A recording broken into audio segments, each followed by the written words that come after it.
Um, I'm referencing Oliver. Oliver. So him walking off. As soon as I find out that he's leaving, which I imagine I just hear him leaving, right? Hmm. I My wouldn't. character, I I wouldn't was say you hear him leaving, but I would say a knock would probably mention something. And even if okay. he doesn't do in session, it would just literally be as simple of, Yeah, just something like that. Getting me something that gets me to look. yeah.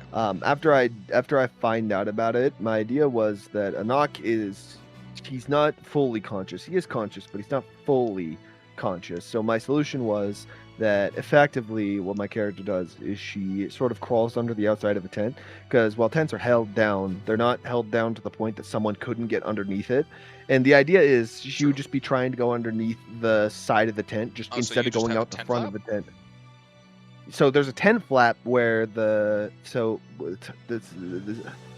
it's not a fancy tent. Yeah. So the tent I've got is just a regular old tent. So it's held down by the little like spikes Yeah. in the ground. And there's a tent flap. That's what the bell is on. The bell is on the tent flap. Hmm. But my idea was that when she's setting up the tent that night, right? Because she knows that when she, or I should rephrase, she doesn't know when she's setting up the tent that night. After she finds out Oliver's leaving, what she does is she goes to one of those tent spikes and she essentially pulls it out. She's very careful about it, trying not to make not very much noise, but she pulls the tent spike out of the ground so that You could Anak accomplish that doesn't much know. easier by just having the back of the tent be openable as well. But the reason why no one knows that is because there's a string that is effectively tied into the side that makes it look like the tent is just supposed to be like that. That the string is Yeah, basically holding it we together, could do that. and you could We just could undo do the that. string. For me, the big thing I didn't want to do that is because I didn't know if you wanted me to have a fancy tent like that because I this is just a It's regular tent I it's purchased not fancy. using the 100 gold. But if you want like a hidden compartment in the tent, I'm fine with it. I would love to have a hidden compartment in my tent and make future excursions easier. Well, no. So what I meant is that you modified it. So like you got a string, and you effectively cut the back of the tent, and then you tied it back together with string, something that could easily be undone for when you need to slip out the back. Yeah. I'm It fine with was that. It would just mean that my character would probably have a second bell to put up there so that, or I should rephrase, she probably wouldn't even need a second bell. She could probably just rig it so that if either of them open, then the bell rings yeah. and she just disconnects it whenever she wants to leave without alerting someone. I mean Yeah, that that'll to work. Let's me go with that. makes sense. Yeah, we'll go with that. The big thing that she built, so the reason she built the tent the way she did is because she wants, if the tent moves, the bell rings normally, so long as someone opens it from the outside. But she could probably just disconnect the bell from the inside and then move it that way, right? I mean that would So be yeah, that relatively works. simple. Yeah. Let's go with that. That's how she gets away. And she obviously hides. And as she goes away, I'm pretty sure that Oliver is leaving under the cover of night to do this. So Correct. she's going to very easily be able to stay hidden, considering the fact that, as far as I'm aware, she's the only one in the group with night vision. I do believe that is the case. Yes. So someone trying to catch her leaving would be rough. Yeah, I think I did look that up, and you are the only one because that's fun. Small little tangent. I forgot to tell you this. I was going to tell you this because I thought it was hilarious. When the praying mantis was actually going to reveal, he was going to douse the candle, and since he can also see it, or he also has dark vision, he would be fine. But the only one who would actually be able to see at that point would be Sin, and I thought it was going to be hilarious. Uh-huh. But he cast the light spell before even anything happened, and it was like, ah! Well, I mean, that's partly your own fault, just because you left the cave dark. If the cave was lit up by a bunch of torches, he wouldn't have done that. Well, no, that's the point, is that the cave was lit by a single candle. That was the whole point. Yeah.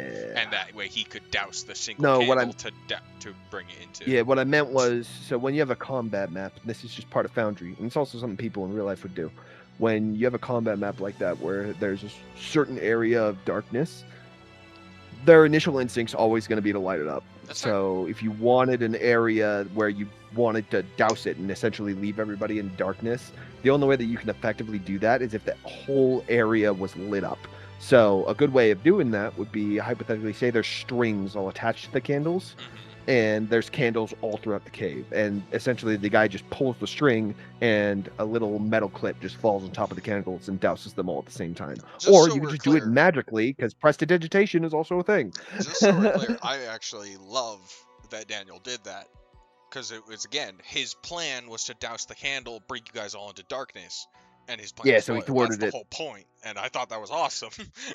It's great. Yeah, regardless, it's just a fun little detail. But Yeah. yeah, no, as far as I'm aware, my character is the only one with dark vision, which means that I don't even think they get to roll a perception check, or if they do, it's So a disadvantage. in in dim light, it is at disadvantage, and at darkness, it is no. You do not get a roll, but it just depends on how bright the moon is, because if there's I moonlight, mean, that's it fair. would just be dim It's up light. to you. It's up to you. And I would probably say, being as how Oliver is actually going out hunting, and I don't want him to be in pitch black darkness, I would say it's like a half moon. So there, Yeah. it So is dim in that light. case, it's dim light. So in case we need it, I'll just roll a stealth check right now for what my stealth check in the actual session would be. Mhm. And I assume I've got advantage because I'm walking through dim light or darkness. You do not have advantage; they have disadvantage. Fair enough. Okay. So that is 24. I don't even know if they can see me with that roll. Oliver, what is Oliver's plus? Let me check. Oliver would probably be the only one who even stands a chance. Let's see here. His plus perception check is is plus plus 4. He'd have to get a nat 20. You have to get a nat 20, and even then it's a tie, which means I don't know how you're going to treat ties, but I know Gideon could see me with a 19 or with a 20. Gideon has a plus 5. He's got a plus perception? 5. Yeah, he's proficient, and he's got a plus 5. Um, Gideon's got the tie, highest perception in the whole party. tie does go to defender, so in this case, actually, Oliver just could But not who's see the me. defender in this situation? The person stealthing. Yeah, fair enough. Yeah, so So Oliver literally cannot see me. Yes. Well, that's good to know. Glad to know I don't get caught. Okay. And I'm the only one who's got a chance is Gideon, and even Gideon would have to roll a double 20 to hit me on with disadvantage. Very likely I don't get spotted. All right. That's good to know. Now, one thing that he might spot, Gideon specifically, like if Gideon or a knock roll high enough on that perception check, they might notice that I'm not in the tent. That's probably a much lower DC than actually finding out where I But it am. would still take a minute. Yeah, it'd take a hot minute, for sure. But I'm going to be gone all night, so they're probably going to have a chance to realize it at some point. Almost guaranteed. When you sleep, did you train yourself to breathe? Because if I remember correctly, you don't need to breathe. No. So this is actually something, and I actually thought about it. I was like, would my character have trained herself to breathe? And the answer I came to was no. My character doesn't train herself to breathe, and the reason why is because she imagined that it would be very easy to poison her in that scenario. So while it's a risk to not breathe when she's sleeping, literally my character never actually breathes. My idea was that even when she is quote unquote pretending to breathe, she's not actually breathing. She's just pushing her chest out and pulling it back in, making it look like she's breathing. But if somebody was sufficiently close to her where they could like feel the air or something, they wouldn't actually be able to feel the air, and they'd be able to tell that she's not breathing. All right. But my idea is that everything she does about the whole breathing thing is completely faked. And the reasoning, again, is she's trying to avoid being poisoned by things like airborne toxins. So she just never breathes unless I actively say she does. Same thing with food, and also the same thing with like her body. She's never letting her skin be visible to people, or specifically to sunlight as well. So like airborne or skin contact things would never get her. Like she's always got her gloves on. So if there was like blood that spread through contact, that wouldn't affect her at all because she just puts her hand in, but it's not actually coming into contact with her flesh. So the only real way to poison her is with weapon poisons, where like you attach it to a weapon and it goes actually into her, like with a dart or something. Well, your clothes or magical poisons as well. You, but yeah.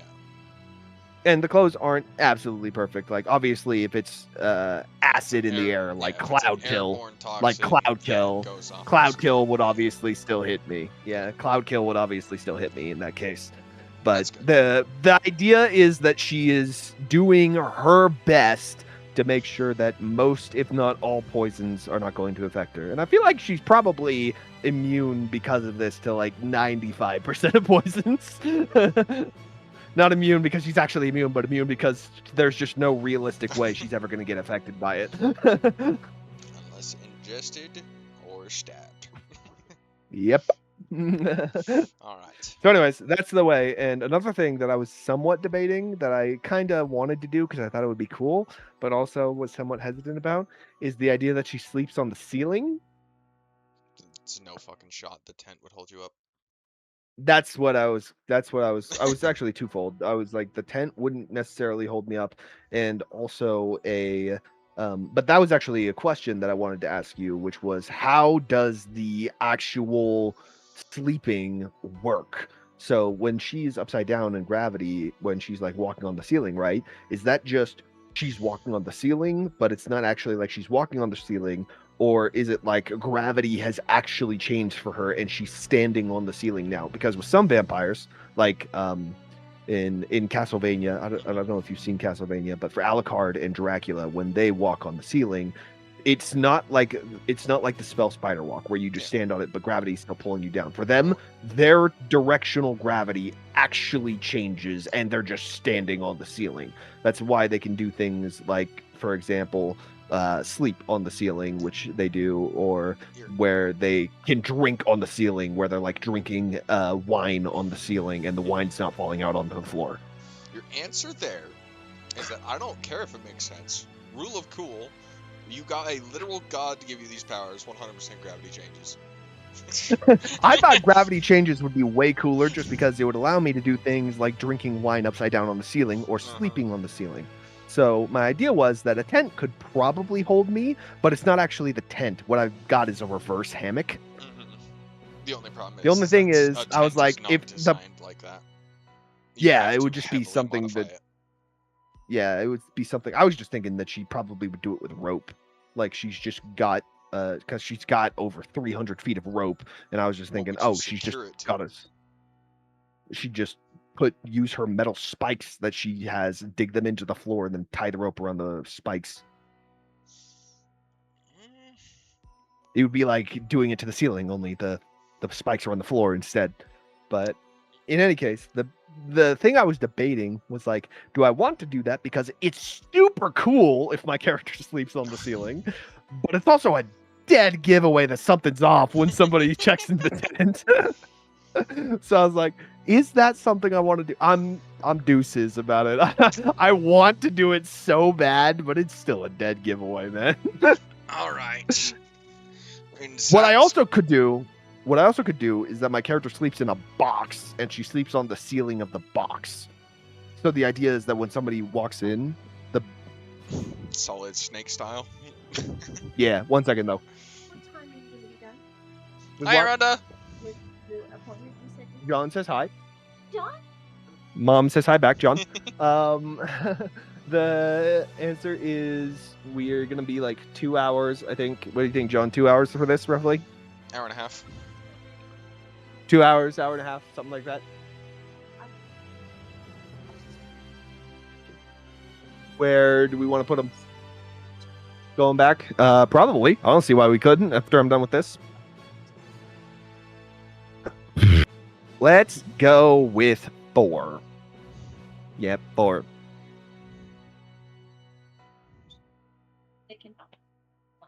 I'm willing to be like one more load. But... I'm willing to do it alone if they don't want to do it. You don't have to help, Casey. I do not have time. Crazy. Tell you what. I will help load in 2 minutes. I will not go over there and help. All right, that sounds good for me. And you don't gotta help, Mom. You've got stuff to do, so it's fine. I have to teach 2 lessons tomorrow, a lesson Monday. Yeah, it's fine. So long as I can load it into the back of the truck and Ed can drive me over there, I'll take care of it. I'm saying if you need me to help, I will help. I'll stop. No, we don't need you. It's fine. Thank you. You want to close the door on your way out, please? Thank you.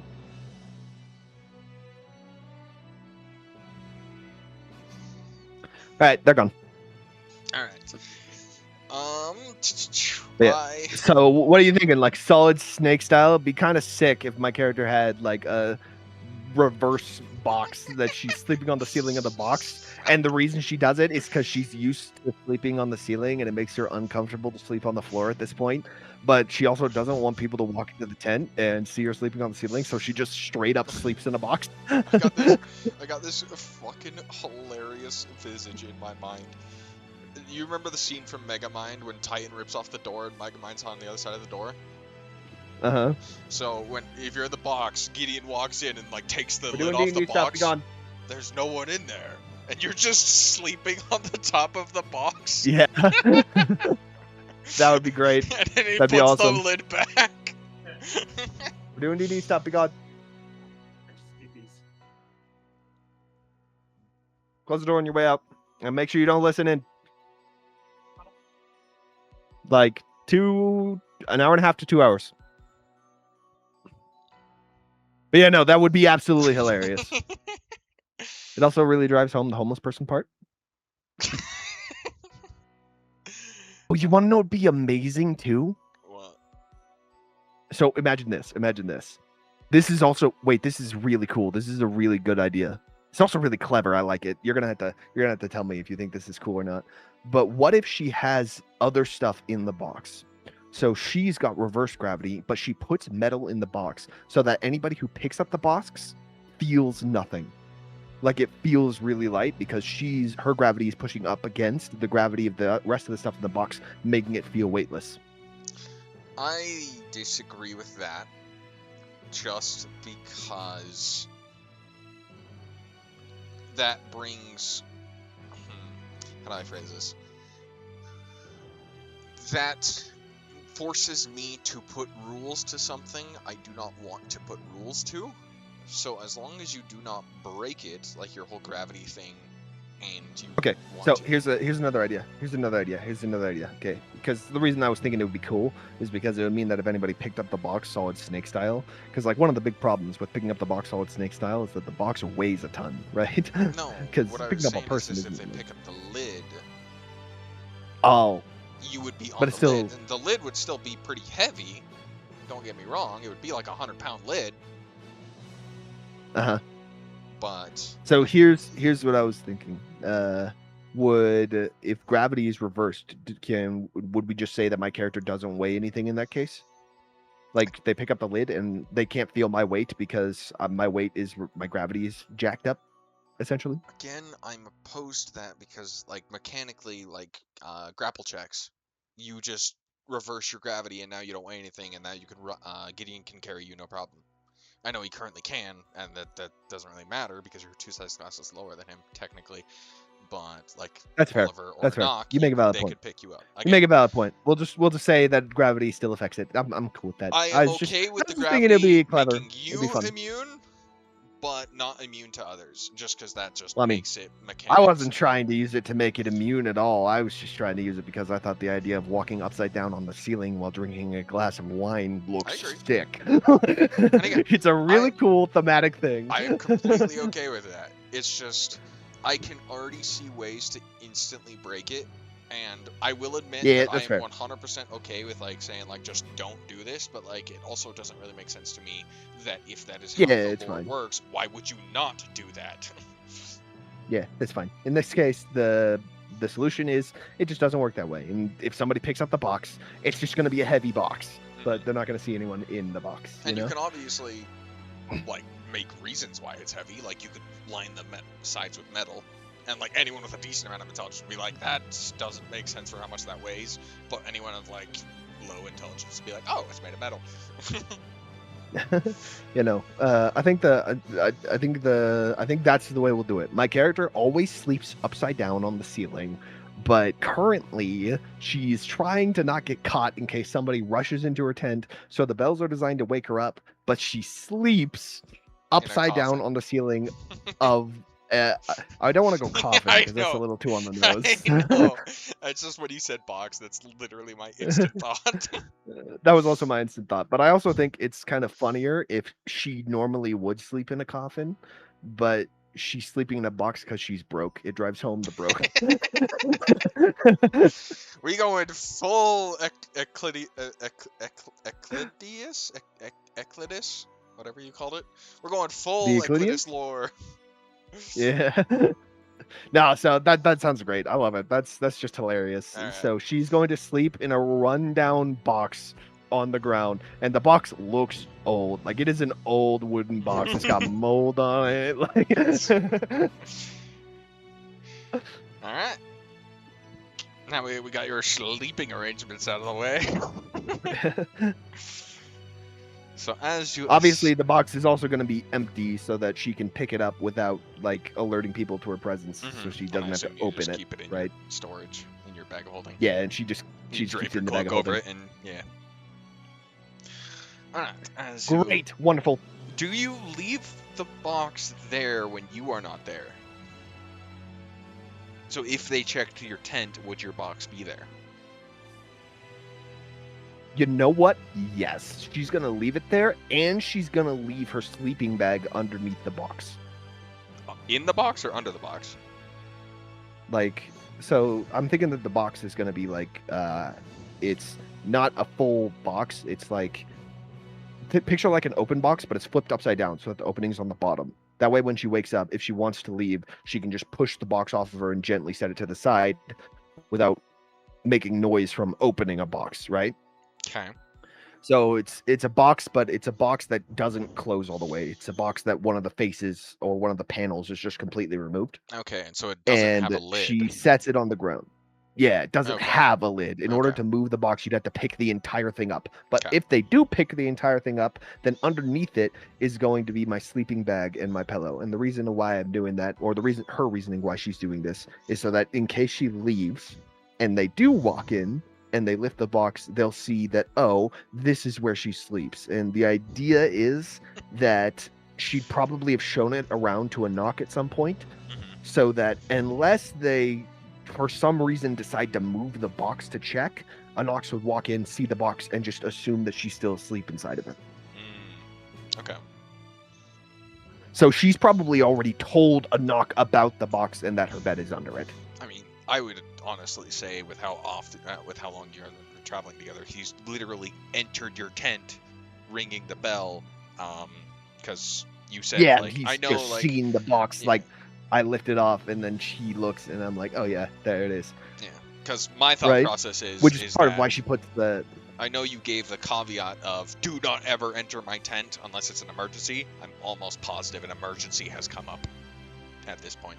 Yeah, there's probably been an emergency, like we were sleeping outside, and oh, wolves. Yeah. Boom, he walks into the tent, right? Mm-hmm. So he'd probably have seen it, and my character just lifts the box up. So her excuse, by the way, for a knock about the reason she does it is because she doesn't like going to bed with sounds, and the box is designed to keep the noises of the forest out. That is her excuse. Nice. It is a soundproofed box, she claims. Is it actually Heads up, soundproof? if anyone ever checks it, it is not actually soundproof. Okay. But she told Anak it was, and every single time she moves away from it, she puts it into the bag of holding, so he hasn't had the opportunity to check. But she is going to leave it when she goes out this time, because the goal is that if Anak opens it, he's going to assume she's still sleeping. All right. Which might not work, but who knows? Okay. So you escape from the tent, stealing off into the woods. Do you check where Oliver is going, or do you just assume he's doing whatever he's doing? Because at this point, you don't actually know what he's doing. So at this point, my character would assume that Oliver is leaving to do his own checks. So she'd follow Oliver for a little bit, along the lines of, what is this guy doing? But as soon as she finds out that he's hunting, she'd be like, okay, he's hunting. There would be a couple of thoughts that would run through her mind. She'd be like, why is he hunting in the middle of the night? Why doesn't he want other people to see him hunting? And her thought process would be along the lines of when he froze, when he mentioned shapeshifters before, she's like, maybe he's a shapeshifter, maybe he's got other stuff. She's like, he's obviously hiding something. But at the same time, she's like, I don't really need to know he's hiding something. Well, the fact that he's hiding something is obvious, and I can find this information out later. So for her, it's like, this guy is obviously doing something, but the information I can get from the library, especially considering the fact that she plans to blackmail him tomorrow morning, is not as valuable. So she essentially would leave him to go to the library. And for how when she leaves exactly, it's up to you. Like, would he have already found a creature and killed it before he does the test? Or would she have left? That's up to you. It just depends on at what point you think my character, or how long you thought it would take him before my character is like, okay, he's hiding something, but I don't need to know, and she leaves. So, how I, granted, I don't actually know this for certain, but how Oliver hunts is same as any hunter, except he does it slightly differently. How he hunts is he would have his bow drawn, and he would check the ground for tracks and droppings and all that. Some completely normal things, but you would notice every so often he almost just seems to pause and close his eyes and just sit there for almost 30 seconds before he would open his eyes all like looking in a direction different than when he closed them. You would keep track of that detail just because you're you. And then he would move off in that direction.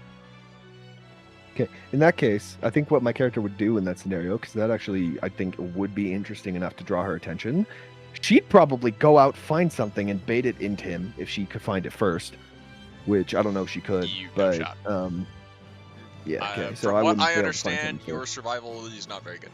In that scenario, then she would probably follow him, and yes, her survival is not very good. Yeah. She was taught how to fight and be a rogue. She was not taught how to hunt things. You in the would wild. attempt to get in front of him, and then you would quickly realize, oh wait, I have no idea what the fuck I'm doing. The only actual experience she has hunting in the wild and foraging to survive would be her experiences when she was leaving Duskvale and heading towards Oak Ridge in the Shadowrun Kingdom. But even then, back when she did that, the way that she hunted is the way that she can't do anymore, because she was smelling creatures' blood, because she was like, oh yeah, I can hunt these creatures down. And at the time, she was way faster than she is now. So like, she would never bother stealthing. She would just run the thing down and rip it to shreds. You didn't hunt by skill, you hunted by strength. Yeah, she hunted by raw power rather than any actual technique. So yeah, So you attempt at to, this but point, it would quickly find out. Yeah, her survival is +2, and that's just because that's her natural wisdom. Yeah. Which the way I like to think of that in lore is that she's been in the wild before, and that's pretty much it. So how I think of like the non-proficiency plus is that is your talent with that thing, aka with no training, you have a 12 passive in that stat without proficiency. Yeah. And I personally like your rule that proficiency just straight up gives you an advantage over other people. Even if you rolled the same thing, if one person's proficient than the other person, they will succeed and the other person will not, kind of deal. I 100% The way I agree do and it is like that if somebody has proficiency, it just straight changes the DC of what they're rolling for. Yeah, I 100% like that. You can still do it with raw talent, it's just a lot more difficult.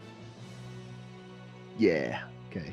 So in that case, that's effectively the way it was. So in this case, she would actually, being intrigued by the way he's hunting, I actually do think that she would stay long enough to see what he did and see his test with the creature. And along the lines of you saying, oh yeah, I want him to notice Sin because she wants to follow him. So in this case, I'm going to do something that I think would be really cool. It's on brand for Sin, and it tracks because, he literally can't see her with his perception check. So I got to do something that gets him to see.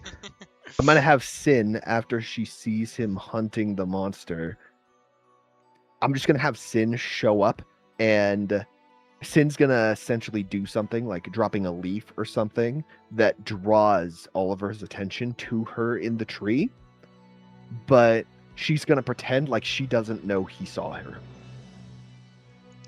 And what will you So be I'll roll a watching? performance check for that. I'll roll a performance check I mean, for we that. can roll But that in the moment. That's true. We could do that. I in a was moment. like, you're literally But- involving another person at this point, but yeah. Well, I mean, I was saying roll the performance check now so that he doesn't know that I'm rolling something. So the whole persuasion Oh. deception thing, he wouldn't know that I rolled something in the moment, Fair enough. which Go just knowing that I rolled something there might give something away, which is why I was thinking I might roll it now. ahead. Go ahead. I agree with your argument. I don't think it matters as much as you are making it out. Jesus. Performance, natural 20. Apparently, you are shit in session, but you are a god tier out of session. It's when people are watching Sin that she gets nervous.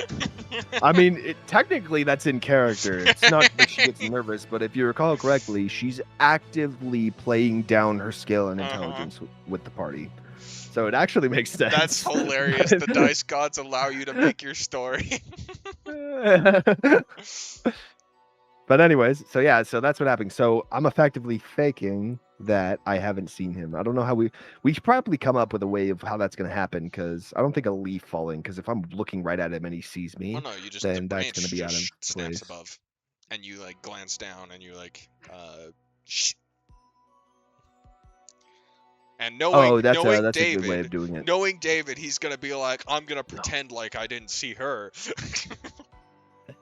So I actually think there's another really, really interesting way. What if she lets him see her, but it's when she's leaving? Mm. So she's starting to go away, and that's when she lets his attention be drawn to her with like a twig snapping or something. You see, okay, and you are purposely allowing him to see you, not just a shadow in the night.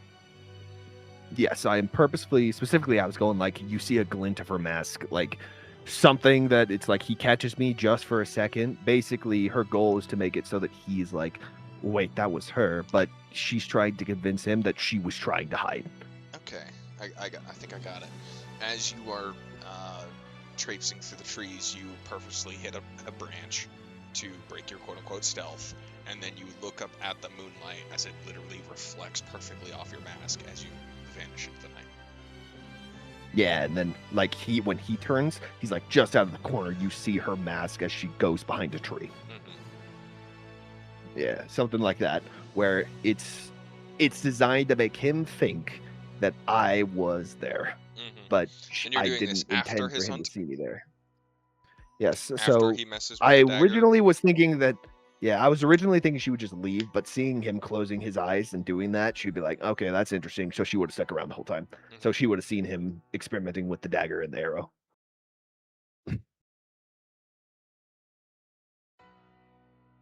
At which point, Sin would then be like, okay, time to go. So she would return back to the strife marches, or not strife marches, sorry, High Watch. back to High Watch, and she He's would like, be you're like, going okay, on stripe marches, let's- huh? All right, Nah, new campaign. I'm not that fast. I can't do that in one night. Stripe marches is legitimately a couple of weeks travel. That would be some insane speeds. That's like normal immediately after I got vampire. turned That's- level that- speed. That's not high now. noble vampire.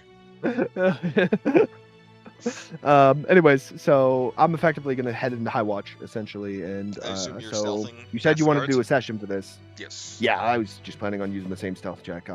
My character is trying to hide. She's going over the wall. She wants nobody to know she was in the city. All right. Yep, that is fine. Which is probably part of why the guy's freaking book is so big about me, because he can't tell where I actually was, because for all he knows, I mean, she set up the tent there, but was she actually in the tent? That's deuces. Because I imagine that there's been a couple of times where she set up a tent outside of town, and then she got caught, like when she was in the Chiron Kingdom. So she's probably got a reputation for faking being in places that she's actually not at this point. All right. As you sneak into High Watch proper, where specifically are you headed? I know So, you're going for. I've been presume, around like a in High library or Watch at this something. point. Yeah. So I've been around in High Watch at this point. What my questions are is I've got 3 questions I need to ask before I know. First, is there a noble area? And by noble area, I don't necessarily mean that nobles live there. I mean an area where the nicer, more wealthy residents in the city live. The second question I have is there a public library that can be accessed by citizens, or is there a public library that can be accessed by anybody? And third, do I know of any high libraries that are like, oh, this can only be accessed by people who like military intelligence, like how maps are technically Mhm. military intelligence and they generally are kept hidden. Is there any libraries that are like, oh, this specifically belongs to the college, or this specifically belongs to this area? So the answer is that yes, there would be a nicer area of the neighborhood, just because that's always how cities function and work, at least to my knowledge. No, there would not. Most of the time. So, clarification on that. This is just fun little detail for you to know, something that I have learned. It depends on how wealthy the city is, but in the case of like smaller cities, like The city is not wealthy. take Cedar City for example.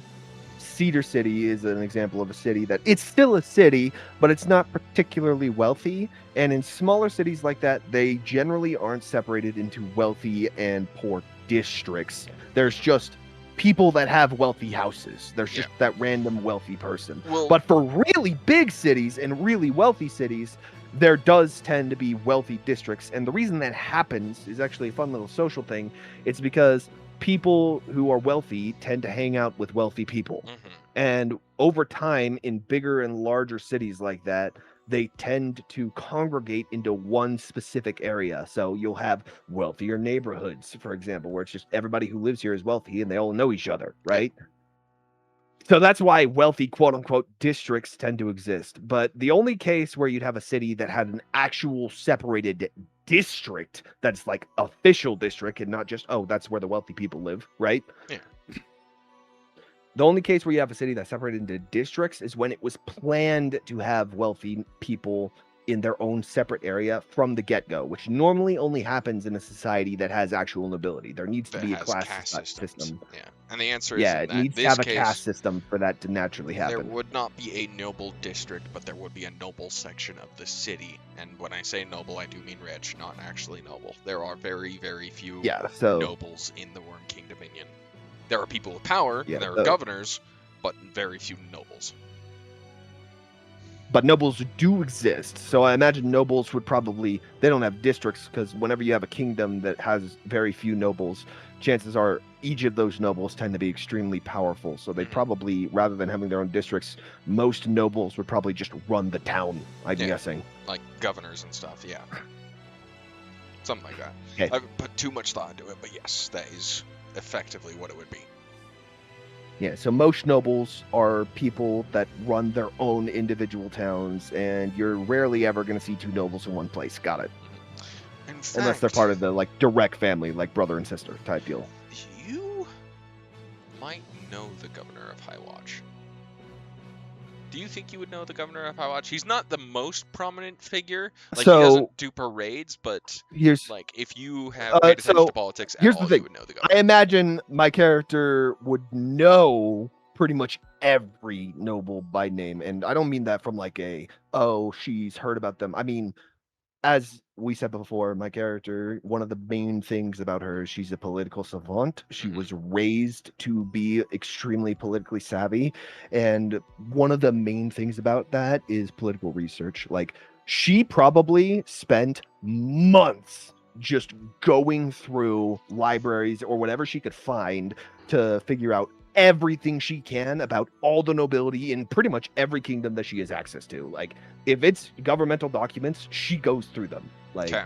she would.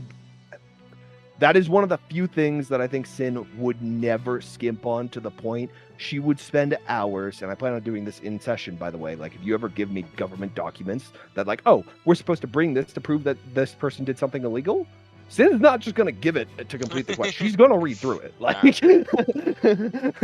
Then I plan on her being very politically aware. The only question would be whether or not the governor knows her, because I don't remember if I told you this, but you do remember how I mentioned that the merchant that she stole from in the Chiron Kingdom he was dragged into the fold by the wizard and the rogue. dragged into Sort the of. fold. I do vaguely remember you So saying that you- the so merchant recognized your cloak when you stole it. Yeah, and so the merchant approached the recognized the wizard. cloak, but yeah, so there was something else that we talked about. that you apparently forgot, or maybe I didn't bring it up with you. This is why I need But you to write it down. yes, this is why I need to write it down, and I'm working on it. I promise. The outline is getting out of hand, by the way. But the idea I had was that, and I think I told you about this, but you'll have to tell me if stuff starts sounding like deja vu. My idea was that the merchant, after he found out about it, went to the wizard to try and figure out why he gave it, because the wizard rarely involves himself in politics, and he's like, okay, if he's getting involved, I need to know, right? Because he is very involved in the politics of the Chiron Correct. Kingdom. He's like the merchant. So he goes and he talks to the wizard because he's part of the same. And this is something that I thought I mentioned, but I might not have. My idea was that he was part of the wizard and rogue's adventuring party. So there was 4 people: the merchant, the wizard, and the rogue. Or in this case, the merchant, I was thinking, would be a bard. And their merchant's the cleric. bard? That's what I was thinking. That is not the impression I had at all. I thought the bard was. Well, maybe Someone I else. didn't go about this. I was thinking that the merchant was the bard. And I knew he's, you had a bard deeply in your involved in the politics backstory. of the Chiron Kingdom. Yeah, I thought the bard was someone completely different. Well, Alright. we're bringing it up now. I thought the merchant was the bard, and the cleric either lives in the Azure Kingdom or the Fetora region. I was going to leave that completely up to your discretion. But the cleric, all 3 of the other members of the party are deathly terrified of the cleric. Correct. I do remember that. And I was thinking like beyond deathly terrified. So obviously the other members of the party are clinically insane, or at least by normal people standards. So my idea was that the cleric is the only actual motherly good person. And she tried. She did. Oh, Lord, she did. She tried to make them into normal people, but they just refused. So her solution to this was, okay, if I can't make them normal people, I'll just threaten them into being functional members of society. So her solution, whenever they get out of line, is that she kills them and resurrects them. And I wasn't saying that she actually kills them and resurrects them, although you could totally go that far. But my idea was that the rest of the party is deathly terrified of the cleric. Like, very much so. She was the party leader. All 3 of them will do pretty much anything to not be on her bad side. Right? I'll tell you this. How she keeps them in line is, the cleric ability from 5th edition, right? The divine Which one? intervention. I know a lot of them. Yes. She has an artifact that she found that makes that 100% success rate. And it's she's and it's not that she's effectively got a god on speed dial. she got a god on speed dial. So the rest of the party is like deathly terrified because she's got her sugar daddy or sugar mommy, whatever god she has on call. And they're like, dude, you do not understand. Death is not how bad things can get. There are things that can be done to your spirit. And so that is how it would make sense to me that just one person against 3 can just so single-handedly turn the tides. Well, it wasn't just single-handedly turns the tides. My idea was that none of them would ever hurt her. Oh, I know. Like, to them, she is. It would be like I don't know your what mom. the actual You lore of the just party don't is. do that. Yeah, it's like hurting your mom. You don't do that. So you're just terrified along that line of things. But it also would be hilarious if she's got a god on speed dial, which is also why they're terrified of her. But anyways, so that's my idea. So my idea was that the wizard and the rogue they do the training, and the bard, after he sees me, this is after I finish my training, because the bard sees me after the training, right? And I leave. The bard is like, I need to figure out what this is. So he goes to the wizard and he's like, hey, what's this? Why did you give this person such a powerful artifact? The wizard tries to hide it. The wizard plays it off, but the wizard's terrible. Extremely low charisma, right? If the whole torturing the kid in a fatherly way didn't give that away. So the wizard is like, oh yeah, no, he's playing it off, but the bard is able to clearly tell the man is full of it. So the bard, over the course of a couple of minutes, and I was thinking that there would be a scene where the wizard throws a fireball at the bard, where the wizard is he's about to get it given away, and the bard is like, I'm gonna tell the cleric about it. The wizard's like, no, you won't. Fireball! And then the bard just counterspells it because he's a high level bard. Yep. And there was gonna be a couple of. I was planning on writing a couple of scenes into the backstory where the bard and the wizard are kept throwing spells at each other.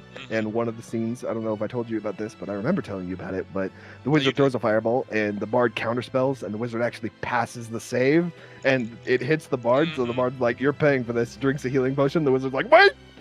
And then he just decides to throw it on my tab. I do remember that as well.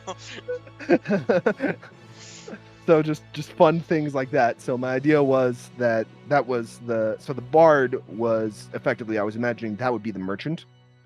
Okay. And the rogue blackmails the bard because the bard is about to tell the cleric. And the rogue is like, no, if you tell the cleric, I'm going to start revealing to the cleric all the wild criminal activity you've been getting up to as a merchant. Don't make me So mad. the rogue so the rogue blackmails the bard, my idea was, into becoming one of my adopted parents, essentially. So the bard is like, but he's not actually an adopted parent. In the case of the bard views it as like, dude, I've been blackmailed into this, but I was imagining the bard is also like, oh, this is another adventure. Like for him, it's annoying, but it's also fun in a manner of speaking. And I didn't know how the bard was going to react to it. I was going to leave that up to you.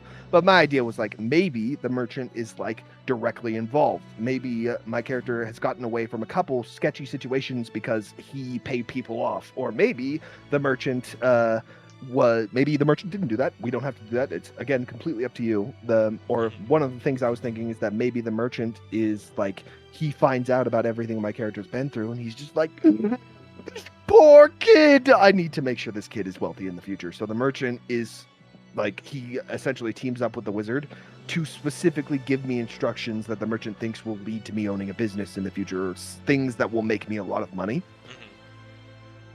Things like that. Just, I didn't know how it was going to interact, but I thought it would be cool if the merchant was there, because it opens the plot line. It opens the way for plot lines where like the merchant uses his connections to somehow get us involved with the nobility of Highwatch, for example, right? And this is just purely to give you more power over where our party is forced to go in the campaign, right? But my idea was that effectively that's the way that that's all going. But as for my character, she's absolutely done as much research as she can.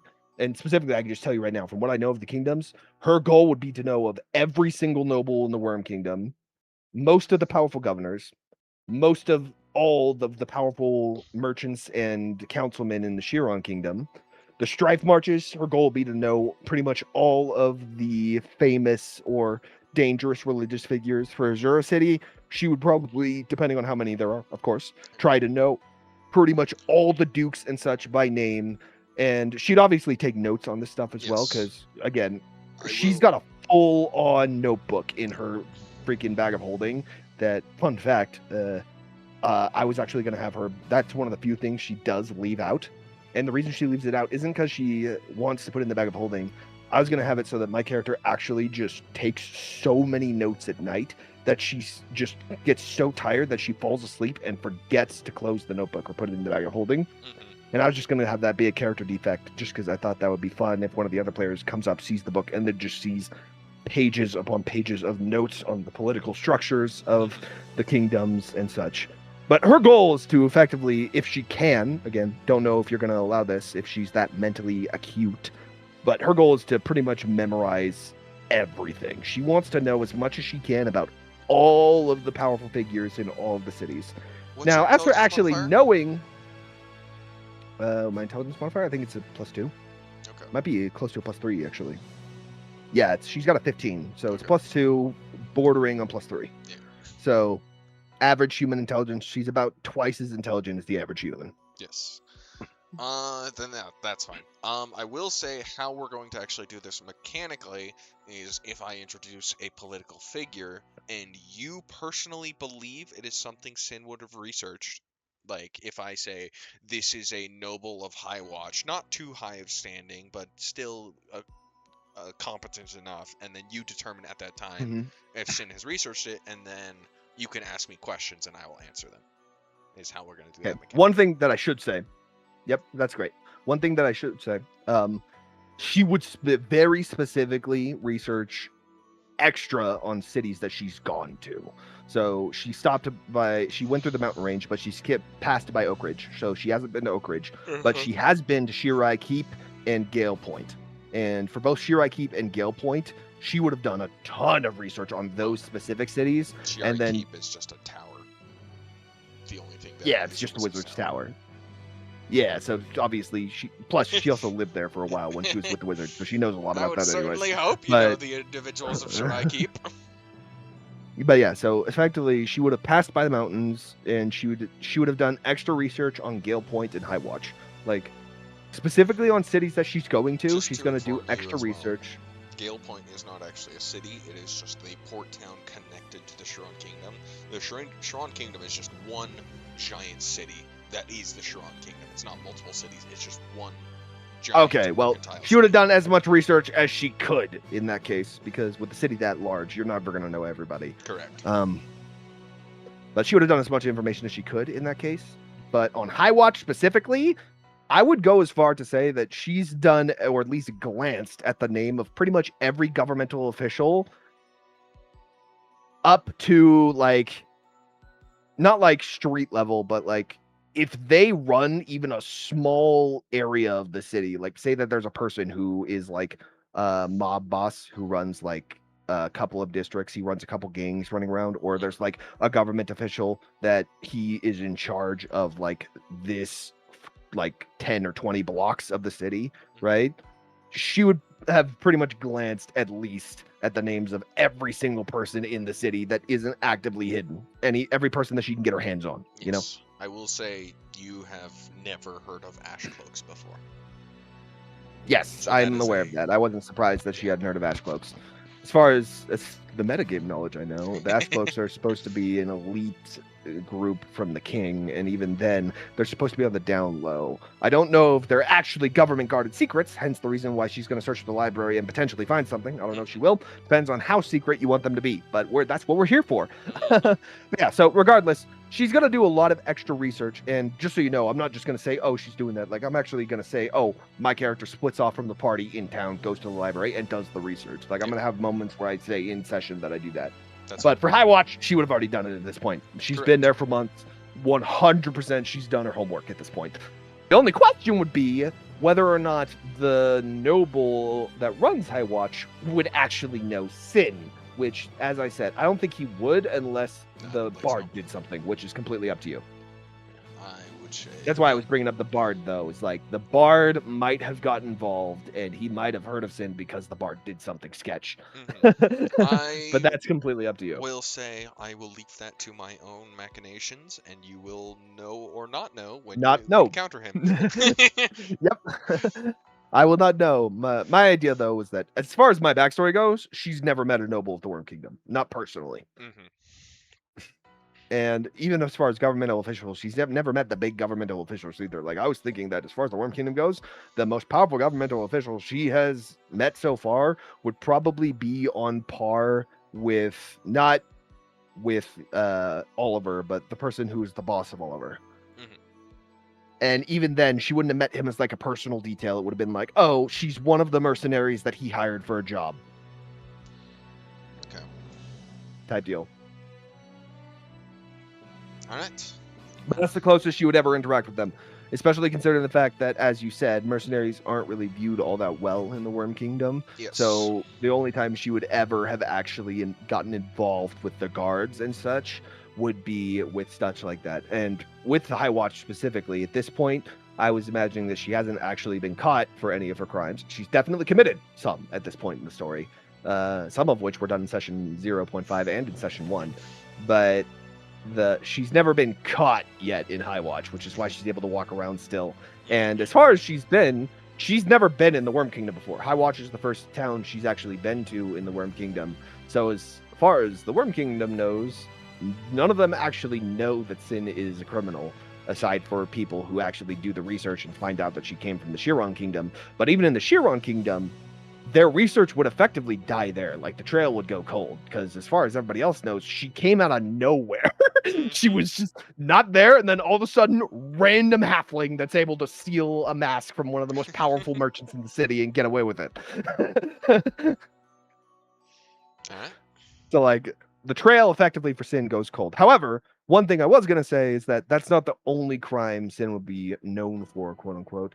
She would have stolen from a lot of different sections of the Chiron Kingdom. I was going to say different towns, but as you said, it's just one massive town. So at this point, she's just stolen Just from different many different merchant districts. places. Again, just to remind you, the Yeah. entirety of the Chiron Kingdom is just a mercantile area. It is all about Yeah, it's trade. just- Yeah. You can't So go 2 effectively, blocks she would without finding a merchant district.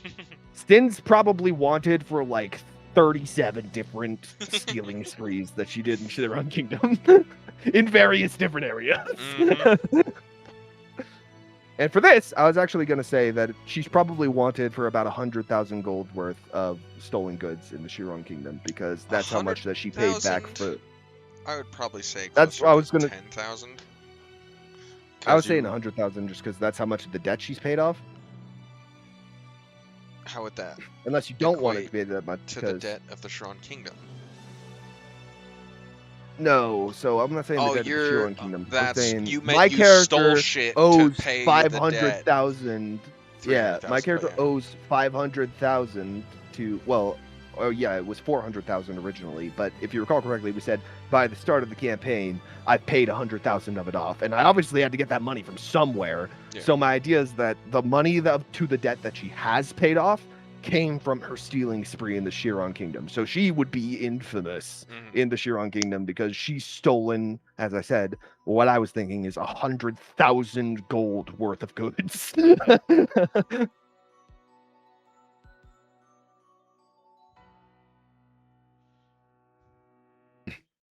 So she'd be infamous in the Chiron Kingdom for sure. 100%. She'd be known for a lot of different things that she's stolen, but I don't know if it'd actually be 100,000. Maybe like what you said, it would be 10,000. But what people don't know is that 10,000 is just the one she got caught for. Yep.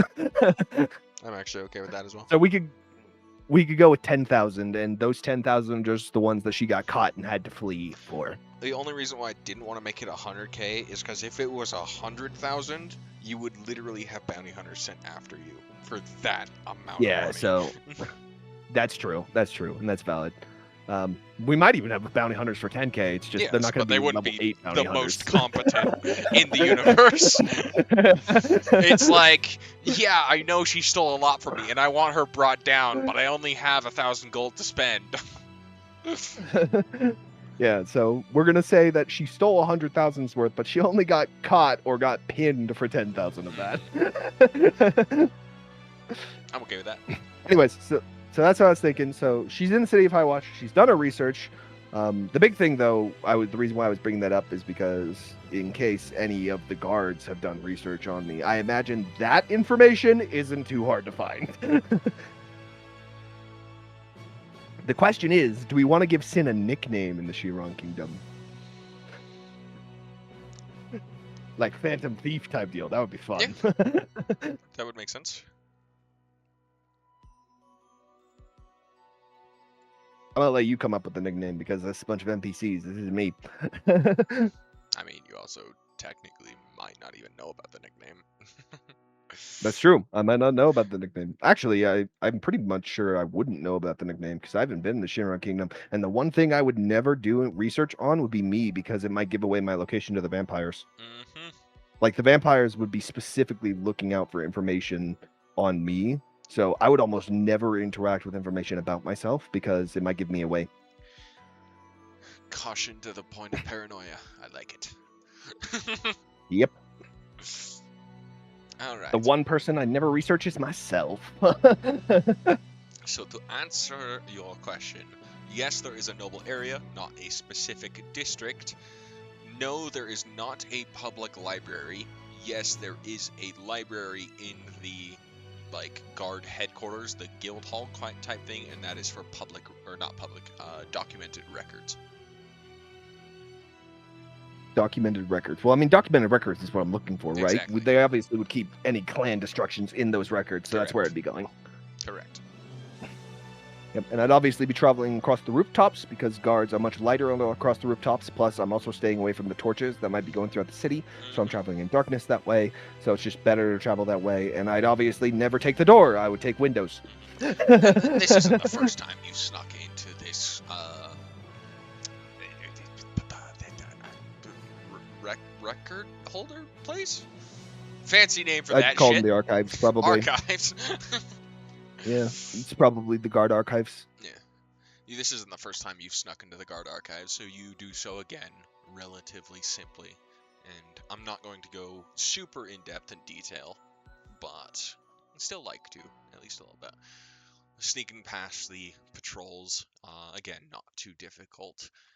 I should say not too difficult. Not too difficult for you. Yes, it is difficult as they are very proficient in their jobs, but you have kept an eye on this place for months now. You know the ins and outs. You know the guard Yeah, rotations. I know the ins and outs. Plus, obviously, guards are used to keeping an eye out, but it's kind of hard to keep. Give me a second. One more time. Okay.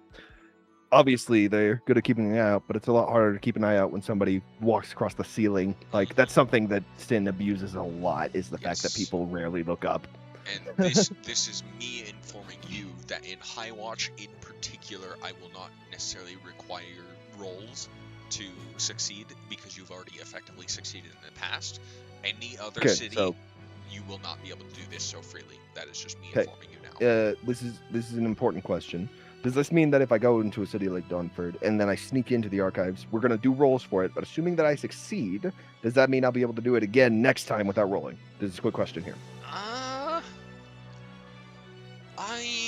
Unless something Because happens like a change of guard, like completely, like say for example yeah, I mean this purely hypothetically, like the captain of the guard gets murdered and they have to bring in yeah, a new change captain of the guard. captain of guard gets murdered, change of guard, maybe they up the security because a dragon attacked, like Yes, something like that. like I will say that if nothing drastic changes, yes, you could do it again as long as you succeed once. So I'm okay with that.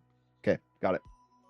Another quick question: if my character does her homework beforehand, like if she does research on guard shifts, like if she just spends a day rather than breaking in doing research on the structure, would she have advantage? Would that change the I DC? would lower the Would that have an DC. impact at all? I would lower the DC definitely. However, it would actually make it worse if you failed to pass the DC because Yeah, if I I would incorporate into that the guards had seen you watching the entire time and knew that you were about to break in, and so they knew it was pre-planned instead of just a spur of the moment. What that does, no idea. But if you fail the DC okay, got it, at that point, got it. I will make it slightly worse. Yep, that's good to know. I'm probably gonna do that just because, as I said, obviously I'm still gonna do this because I know it's not necessarily a good decision, but not only is it in character, but it's kind of hard to play a character that needs information and is politically savvy without getting to the information. So this is a necessary evil. I might get in trouble because of this in the future. It's entirely fair. I hope I don't die. But if so, it was necessary. It's part of the character. That is a sacrifice I'm willing to make. Some of you may die. It's necessary. Mainly the libraries is what I'm going to break into. Yes. So that's going to be a thing. So regardless, though, so I get into the archives. What do I learn? Okay, go ahead and roll an investigation check for me. Okay, that's an investigation. What do we got? That is a 9. Okay. As you spend, And I'm willing to stay in this room all night, just so you know. Like I'm willing to stay as long as I need, adjusting so I don't get caught. Obviously, I'm going to take the books and rather than reading them in the open, I am reading them on the ceiling so that anybody who walks in doesn't immediately catch me. as you are reading through these documents, attempting to find any information, a lot of these documents you've already read, but just in case you skim over them a second time, looking for new information with new eyes, but you are unable to discover the information you seek. You cannot find any information on the Ash Cloaks, not even the barest whisper. And as for information on any recent clan disappearances, you found a couple, but none of them quite ring the bell as to They don't match the time Oliver's. frame. They don't match time frame. They don't match details. Just what little you know, you're almost confident they are not the important ones. And just as you are about to not necessarily give up, but come back another day, you see an individual walk in. She is a red dragonborn, donned in very regal armor, half plate specifically. She has several spikes jutting out of the back of her head, two main black horns jutting out at an almost perpendicular angle to her snout, or parallel angle to her snout. Her eyes are again the common golden flame of the Worm King Dominion, and she has a flowing red cloak over her shoulders. And she just steps in and walks to a table very near your position. And she just seems to set down a book on the table and then walk out. I'd like to roll an insight check. Does she know I'm here? This gives me the impression of she's part of this cabal and she is helping me. Just to So I'm trying to insight specifically to know if she's here. And secondly, after I insight that, I'm also trying to, with this insight check, get does she have anything valuable on her? Does she have a money pouch? So you have seen this individual before. You haven't done the most research on her because she is not the highest in the military, but you do know she is above sergeant in rank. She is specifically a Sorry. commander. Okay, commander, got it. Hold for just a second. I'm also trying to see if she's an ash cloak. Not just this inside check part of that. I want to see how she moves. Does she move like the guy I saw in the cave? I don't. It's probably not going to work. But if she is part of this cabal, she might be part of the same group. Hunch, carry on.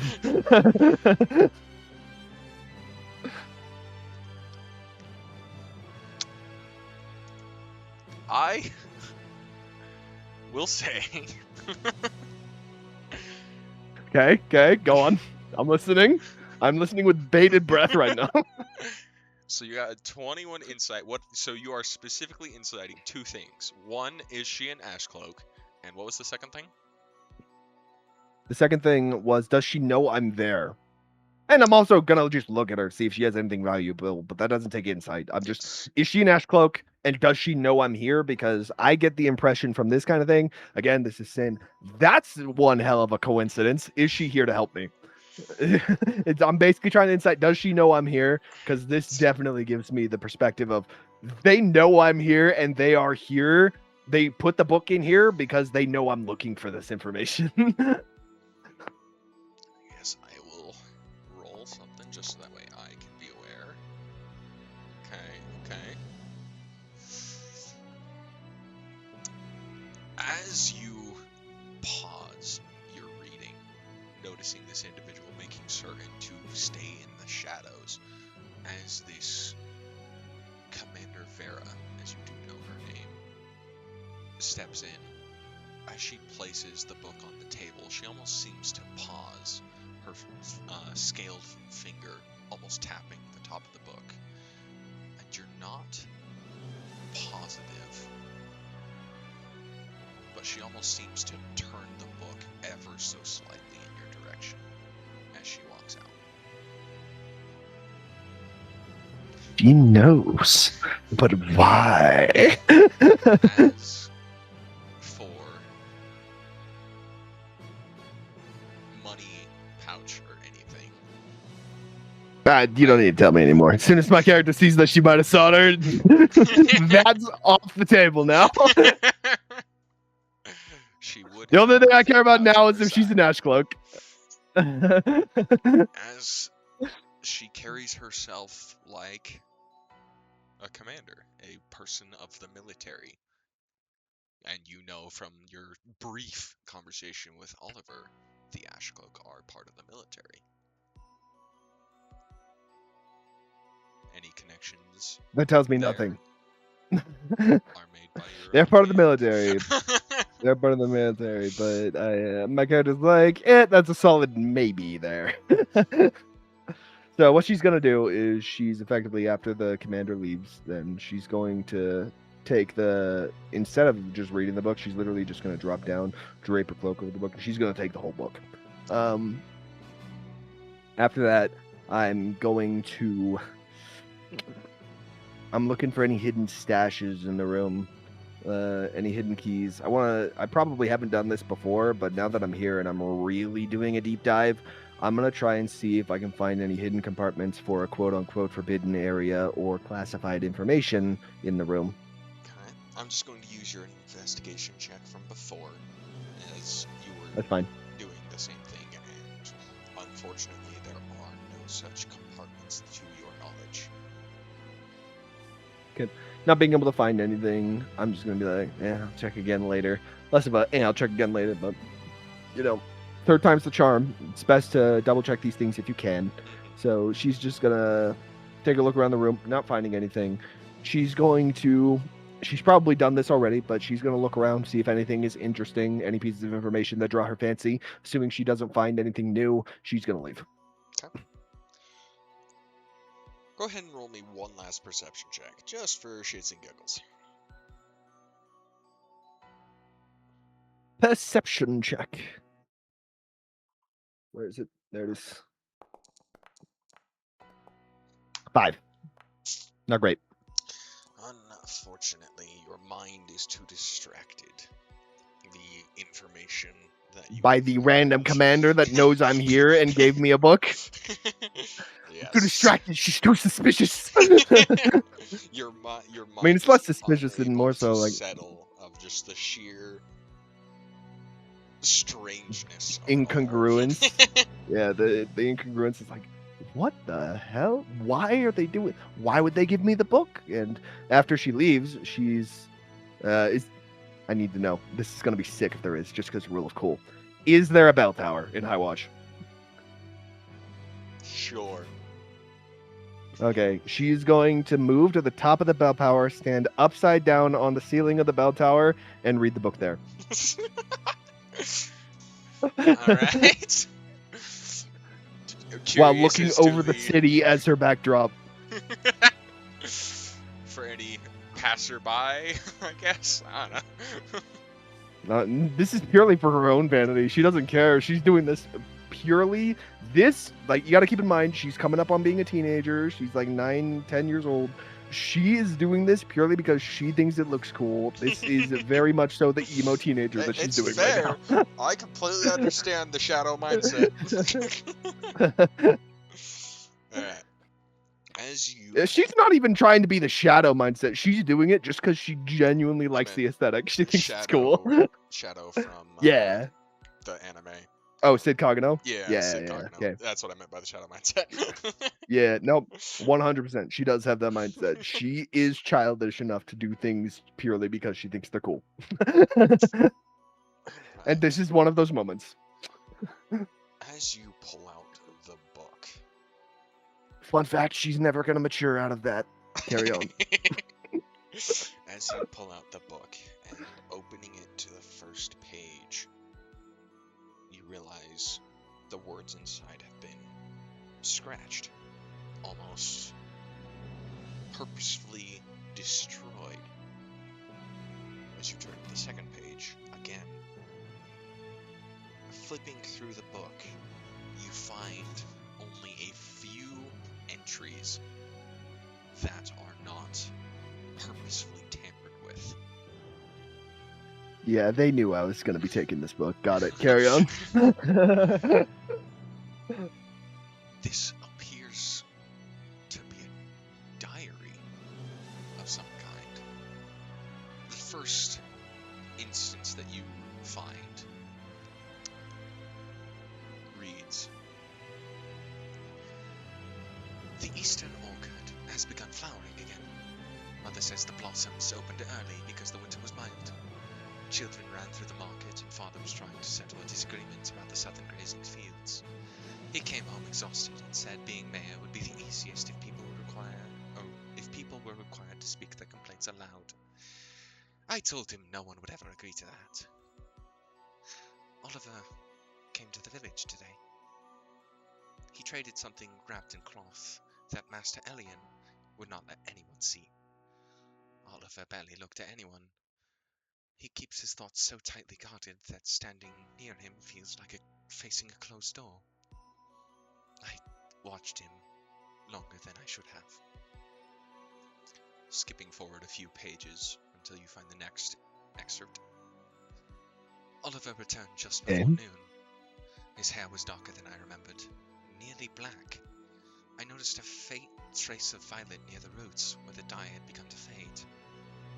But I do not think anyone else was watching closely enough to see it. He spoke aloud to the tanner instead of using his mind. Only 6 words, perhaps 7. I do not know why that surprised me. He has always preferred spoken words more when he comes here, as though even the simplest telepathic greeting asked too much of him. Most people find it rude. I think of it only as caution or fear. I consider sending him a greeting, nothing intrusive, just my name and a warm feeling, so he'd know I meant no harm. But when his eyes moved towards me, I looked away. He left before sunset. Again. Have I noticed that his hairs have purple at the root at all? No, not. Can I roll a history check? Does his hair look dyed? Go ahead and roll a history check.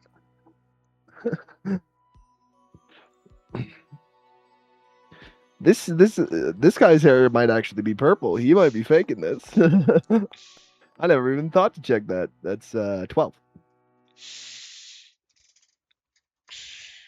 You would have to inspect it after having this information. You are versed in hair dyes and ways to disguise yourself.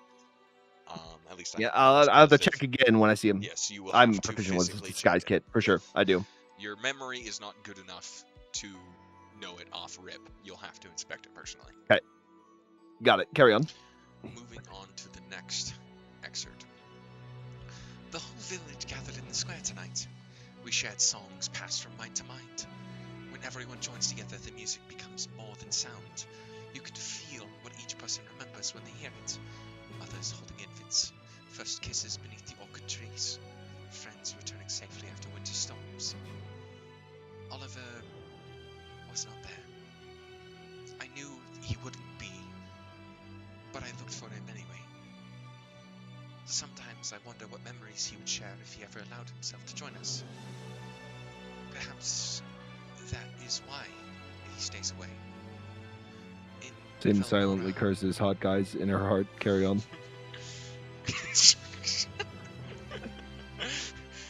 In Valmora, it is difficult to stand among so many people without being known.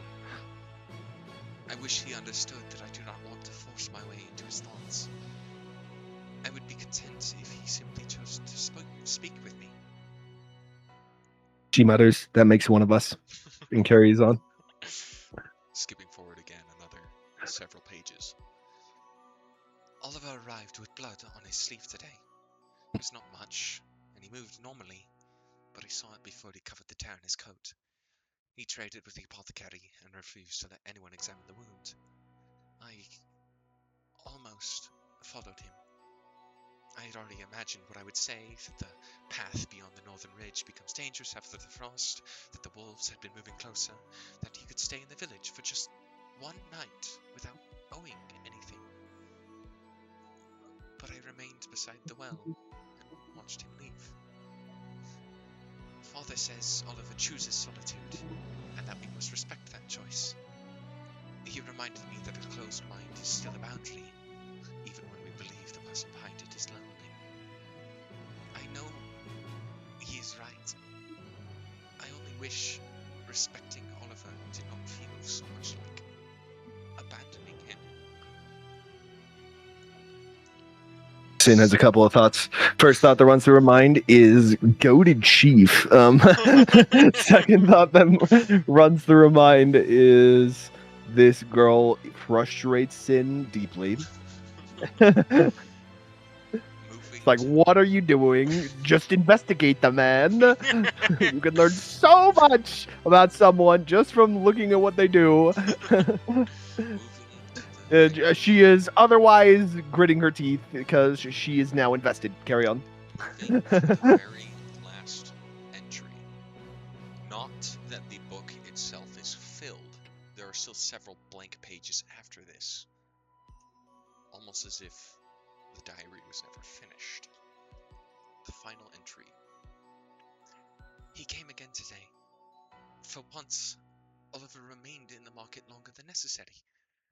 Snow had begun falling heavily, and even he seemed reluctant to return to the woods before it eased. I stood beneath the awning across from him for nearly an hour. He knew I was there. I'm certain of it. Once, he looked directly at me. I thought I felt something from him. Not words exactly. More like a momentary pressure against the edge of my mind. It vanished so quickly that I may have imagined it. I should have approached him. Did you read her mind? Sin mutters. I should have said something ordinary. Asked about the weather, offered him something warm to drink, told him my name, though he must already know it. Instead, I waited. Then the snow weakened, and Oliver left without saying goodbye. Next time, I will speak. I know it.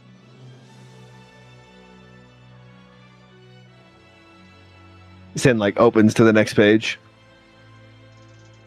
Then she moves back before. Then she opens to the next page again and does it 6 or 7 times. Wait, that's it? She says. She holds the book. She just stares at the book for a second.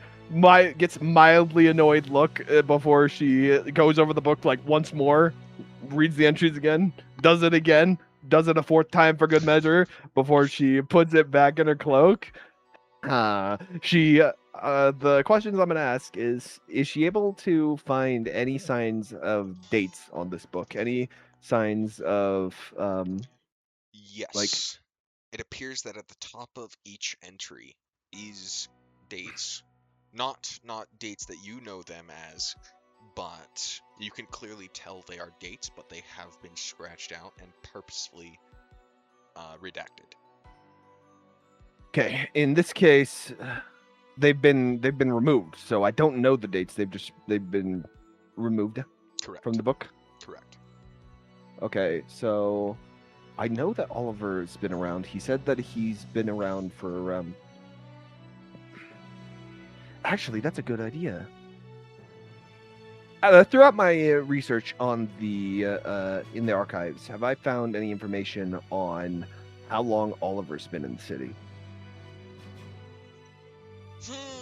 He became a private detective, and obviously they would keep those kind of records inside of the archives. So, did my character ever find them?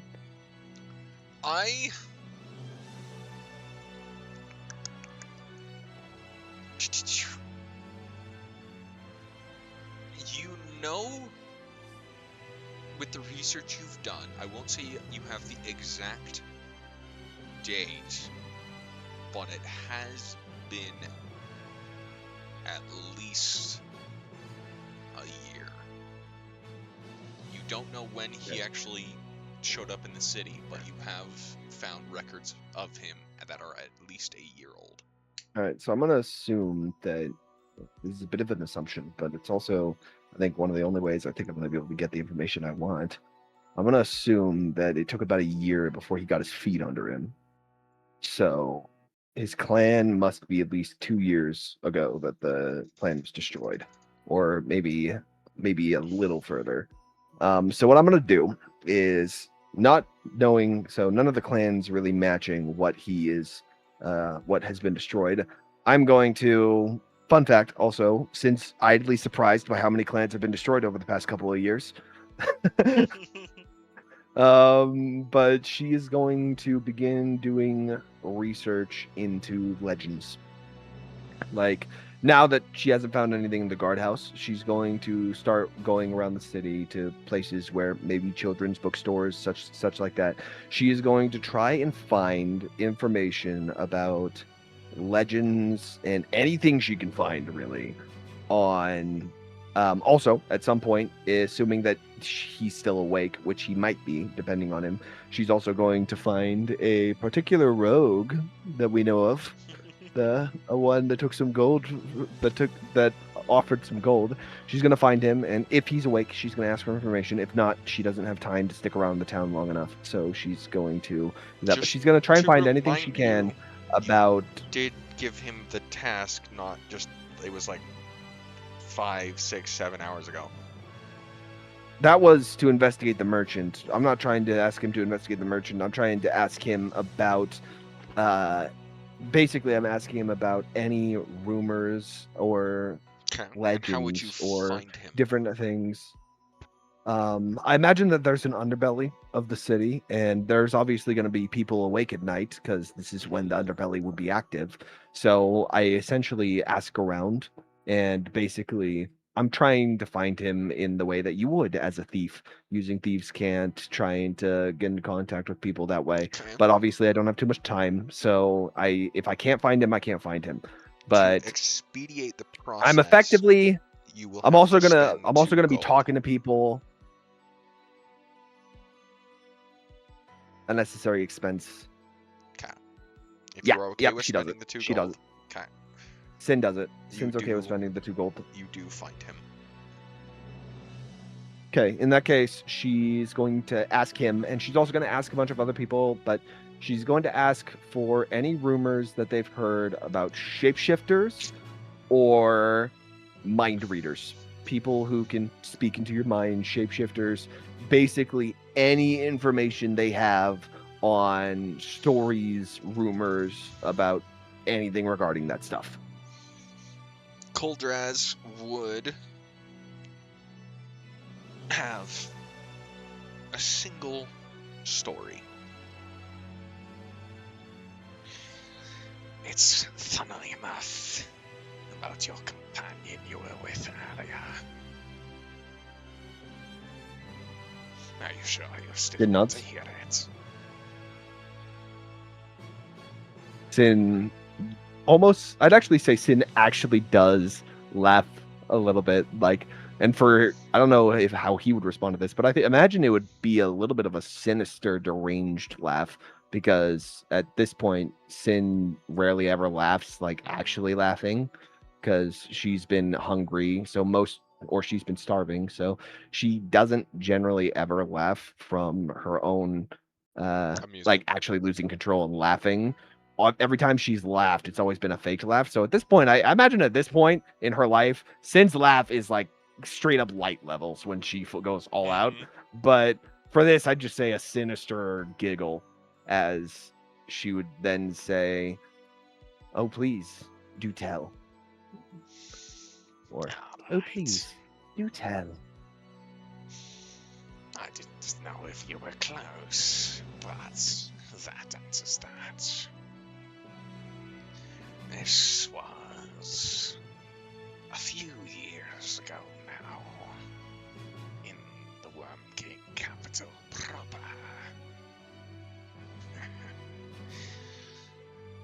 Your little private investigator isn't the... Well, maybe he is exactly the individual you expect him to be. He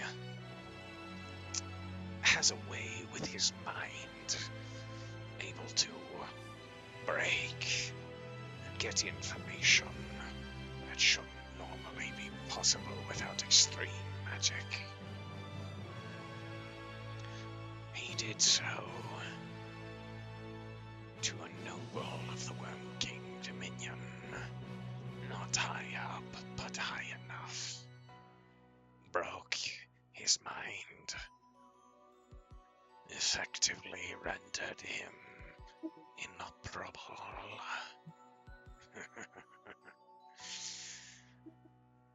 surprised he's still not serving time for that crime.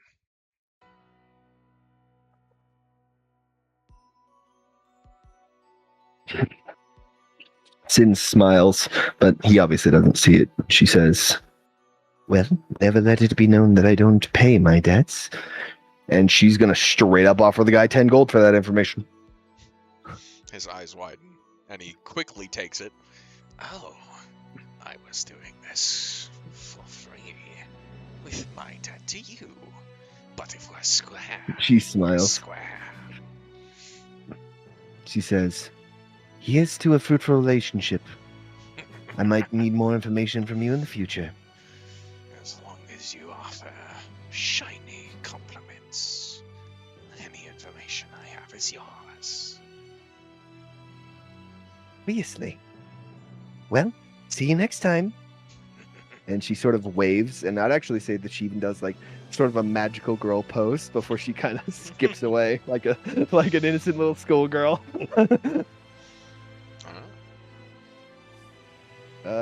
Okay, and aside from him, did I manage to find anything about the any mind control people or any shapeshifters specifically? As I think that's one of the big things. It's like, do we have any shapeshifters around?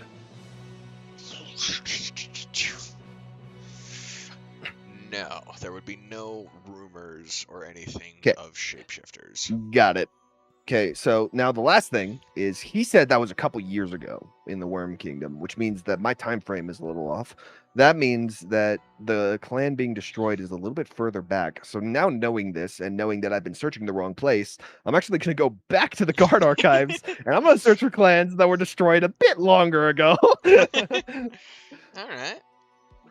But assuming I don't find anything, that's when she'd leave. I'll give you one more chance at an investigation check. Now that you can narrow your search.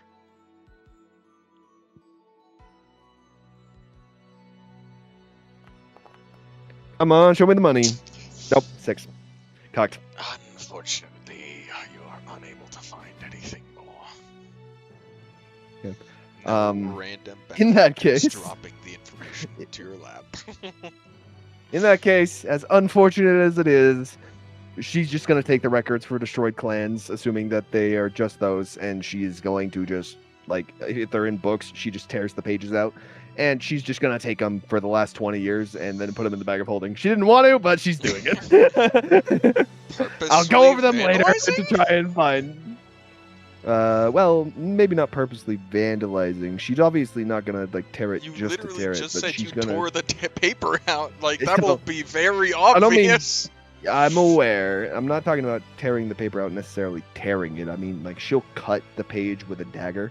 She's trying to make it look like it wasn't obviously taken, but at the same time, Okay. who's going through destroyed clan records from 20 years ago? With the amount So of she's not too time- concerned about it being caught, but she is trying to make sure that it's not extremely obvious. But she is going to take them and put them in the bag of holding so she can go over them later completely. With the amount of time that would require, I am going to have you roll a stealth check just to see if you can maintain your end. Would it not be a sleight of hand?